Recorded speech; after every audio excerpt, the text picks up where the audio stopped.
gentlemen, the best in interview goes to Bini Bini number 12! There's this popular saying that I really love.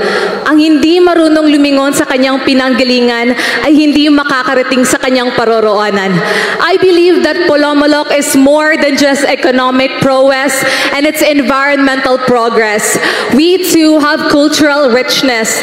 And with this shows us that we have vibrant culture. From the intricacy of Blaan, the devotion of Muslims, and the adaptability of Christians. This shows us that we are more than just our municipality and its thriving environment.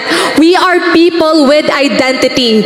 And as a Metro woman, and in my journey as a Bini Bining Polomolok, I believe that it is high time for us to actually create an initiative that creates a school of living traditions where cultures are learned, not just displayed. Because through this, we remain grounded by our cultural roots as we dance in the rhythm of progress. And truly, we can say that Polomolok is more than just progressive, but is also thriving. Thank you.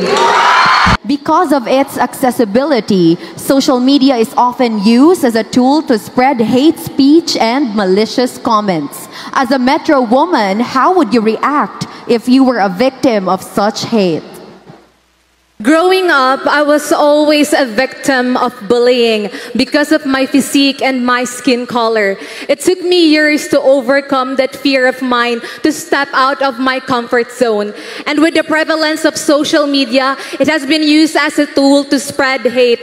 However, let us all be reminded that everyone is taking the path slowly and surely. We all have different struggles, trials, and tribulations in our life. However, let us inculcate in ourselves that every person matter. Everyone in our municipality matter. Thank you. Bini Bini 12!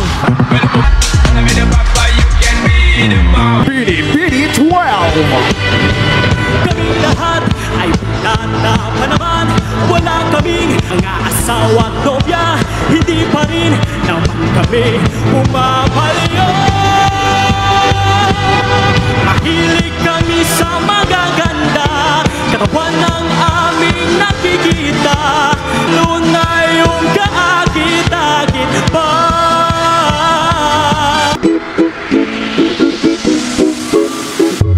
Isang hiwaga, nakita ko na. Maaari ba na manatili pa nang masilayan kagandahan na? Isang hiwaga, nagkakulay na. Para bang isang bulalakaw, minsan dadaan sa kalawakan. Sa paghabi-habi ng oras, nagtagpong kapalaran. Sa paghabi-habi ng oras, mundo ay ginulay.